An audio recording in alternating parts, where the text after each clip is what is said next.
Hi there. We are on day 35 of our Through the New Testament in 1 year. Behind me, you're looking at Gethsemane.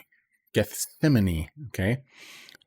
It's part of the Mount of Olives. The Mount of Olives is on top of the hill. Gethsemane was towards the foot of the hill. Jesus used to hang out here a lot, okay, to contemplate. Went up to the Mount of Olives to pray a lot.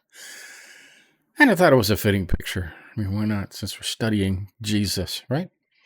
So let's jump over here. We're doing the second half of Matthew 22 today. Okay. Jesus answers the Sadducees. All right. Okay, let's go. This won't take long. On that day, some Sadducees who say there is no resurrection, they don't believe in the resurrection. That's why they're Sadducee. That's an old one, right? Came to Jesus and questioned him, asking, "Teacher, Moses said if a man dies having no children, his brother as next of kin shall marry his wife and raise up children for his brother. Now there were 7 brothers with us, and the first married and died, having no children, left his wife to his brother. Also the second, the third, the fourth, down to the 7th. Now remember, they're trying to catch him because they don't believe in the resurrection, right? Or any afterlife at all. Last of all, the woman died in the resurrection, right? Therefore, whose wife of the 7 will she be? For they had all married her.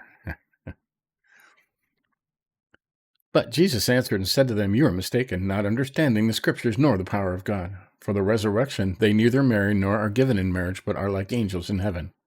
They are not angels, they are like angels, okay? But regarding the resurrection of the dead, have you not read what was spoken to you by God? I am the God of Abraham and the God of Isaac and the God of Jacob. He is not the God of the dead, but of the living. When the crowds heard this, they were astonished at his teaching, right? But when the Pharisees heard that Jesus had silenced the Sadducees, they gathered themselves together. One of them, a lawyer, asked him a question, testing him. "Teacher, which is the great commandment of the law?" And he said to him, "You shall love the Lord your God with all your heart, with all your soul, with all your mind. This is the great and foremost commandment." That's why it's number 1, right? The second is like it. "You shall love your neighbor as yourself." On these 2 commandments depend the whole law and the prophets, everything, right? Loving one another and loving God. Now, while the Pharisees were gathered together, Jesus asked them a question. "What do you think about the Christ? Whose son is he?" They said to him, "The son of David." He said to them, "Then how does David in the Spirit call him Lord, saying, 'The Lord said to my Lord, sit at my right hand until I put enemies beneath your feet'? If David calls him Lord, how is he the son?" No one was able to answer him a word, nor did anyone dare from that day on to ask him another question, right? Try to trick him, okay? Yes, David referred to God's son, Jesus, as his Lord, okay? And just back here, and for the record, in the hierarchy, you never refer to your son as Lord, okay? Okay, let's jump over to the... There it is. Just look at the footnotes just for fun. Christ vouches the resurrection of the flesh against the Sadducees, right? Okay, 24, which is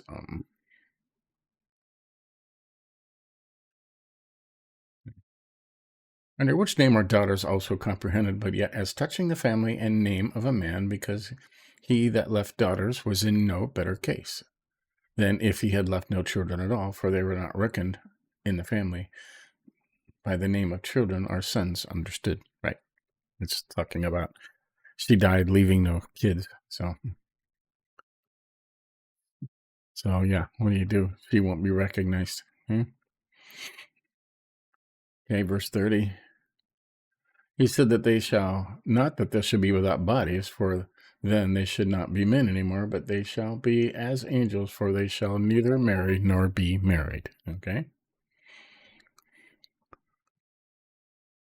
Okay, 34. The gospel does not establish the precepts of the law, but doth rather confirm them. Right. And what a scribe is. The Hebrew text readeth with thine heart, soul, strength. Right. Loveth the greatest commandment. Right. Another man. Christ proveth manifestly that he is David's son according to the flesh, but otherwise David's Lord and very God. Right. Or whose stock or family, for all Hebrews call a man's posterity sons. Right.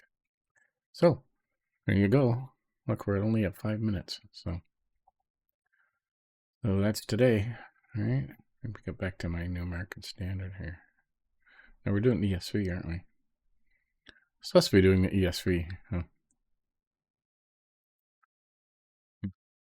So there you have it. See, 5 minutes.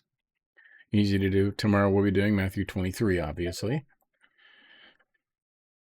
Yep, 1/2 of 23. Yep, let me go back here.